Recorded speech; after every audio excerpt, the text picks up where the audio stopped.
Hello everyone, blog to my channel কাকা ভাইজি mini blogs. তো দেখো আবার একটা নতুন চ্যানেল খুলে গেল আমারও। তো অ্যাকচুয়ালি আমি তো ফার্স্ট কোনো লং ভিডিও বানাতে পারছি না, আগে শর্টস বানাচ্ছি, দেন লং আসবে। তো যাই হোক, এবার বলি কাকা ভাইজি মিনি ব্লগস। যাই হোক, আমার কাকু সব রকম টোটো অ্যাভেলেবেল আছে, মানে কি বলতো, মানে ধর আমাদের বাড়ি হচ্ছে রূপনারায়ণপুর, আসানসোল, চিত্তরঞ্জন অনেকেই চেনে, ধরো অনেকেই চেনে আর কি। ধরো রূপনারায়ণপুর বাস স্টেশন দিয়ে নামলো, দেন যাবে গুরুদুয়ার।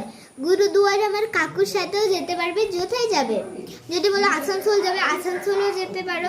তো আমরা তো এই ফার্স্ট টাইম কোনো ইউটিউব করছি, তো জানি না আমাদের ইউটিউব কিরকম সাকসেস দেবে, চাই আমাদের ইউটিউব সাকসেস দিক। তো যাই হোক, তোমরা তার জন্য পাশে দাঁড়াও প্লিজ। মাই চ্যানেল কাকা ভাইজি মিনি ব্লগ সাবস্ক্রাইব। আর হ্যাঁ, তোমরা কিন্তু আমাদের পাশে থেকো আর আমাদের টোটোতে চেপো।